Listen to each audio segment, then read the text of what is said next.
Did you know that penicillin was invented accidentally? In 1928, Scottish physician and scientist Alexander Fleming was working in his lab at St. Mary's Hospital in London. He had been studying Streptococcus bacteria, which causes bacterial infections like pneumonia and meningitis, and he had been trying to grow the bacteria on a special type of food called a culture medium. But he noticed that one of the petri dishes in his incubator had become contaminated with another type of bacteria. And if you like science and text stories, make sure to subscribe so you never miss an episode.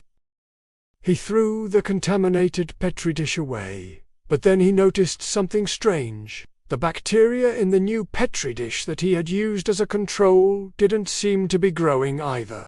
He looked more closely and saw that there were tiny mold spores growing on the edge of the dish, just a few millimeters away from where the bacteria was growing, and it seemed like the mold was releasing some kind of chemical that was killing the bacteria.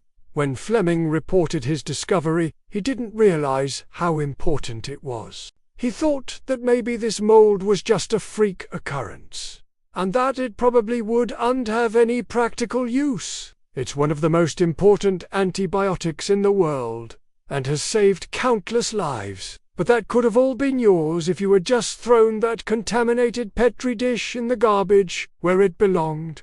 But other scientists were more enthusiastic. They named the active ingredient in the mold penicillin, and in 1941 it was mass-produced for the first time. Penicillin works by killing bacteria without harming human cells. It does this by interfering with the cell wall, which is a structure that surrounds all bacteria. The cell wall is what gives the bacteria its shape and protects it from the environment. But when penicillin binds to the cell wall, it weakens it so that the bacteria bursts and dies. Today, penicillin is used to treat all sorts of bacterial infections, from strep throat to pneumonia to scarlet fever.